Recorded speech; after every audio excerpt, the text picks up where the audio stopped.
नमस्कार. आर न्यूजच्या शुक्रवार दिनांक 14 जूनच्या बातमीपत्रात आपले मनपूर्वक स्वागत. या बातमीपत्राचे प्रायोजक आहेत महालक्ष्मी TMT बार्स. नाते अविरत जुळते आणि प्रत्येकाच्या मनातील चव जपणारे महालक्ष्मी सुरेश मसाले. आजच्या बातमीपत्रात प्रथम पाहूयात गल्लीपासून ते दिल्लीपर्यंतच्या ताज्या घडामोडींचा धावता आढावा आणि स्थानिक बातम्यांमध्ये पाहूयात महामार्ग संपादित शेतजमिनीचा ताबा आंदोलन यशस्वी. अन्य शेतकऱ्यांचे प्रश्न सोडवण्यासाठीही महामार्ग प्राधिकरणाची तयारी. सुळेराणकरांनी घेतले आंदोलन मागे. राज्य घरेलू कामगार कल्याण कायद्याअंतर्गत सुधारणा आणि घोषित योजनांची अंमलबजावणी करा. घर कामगार युनियन समन्वय संग्राम सावंत यांची पत्रकार परिषदेत मागणी. घरेलू कामगारांना श्रमिक म्हणून दर्जा, सुरक्षा आणि इतर अधिकार मिळावे म्हणून सुरू आहे लढा. चंदगड तालुक्यातील कोवाडमध्ये वादातून एकाला मारहाण. माजी जिल्हा परिषद सदस्य कल्लापा भोगम यांच्या विरोधात गुन्हा दाखल. दुकानासमोर गाडी पार्किंगचे कारण.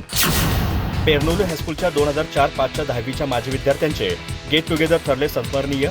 गेट टुगेदरला फाटा देऊन दिली 2 विद्यार्थ्यांच्या कुटुंबियांना 42,000 रुपयांची आर्थिक मदत. पेरनोलीकरांच्या या नव्या पायंड्याची परिसरात होते चर्चा. वनपाल दत्ता पाटील यांच्या मन फुलपाखरू कविता संग्रहास कदंब पुरस्कार. कदंब वृक्षाच्या नावाने दिला जाणारा हा देशातील पहिलाच पुरस्कार.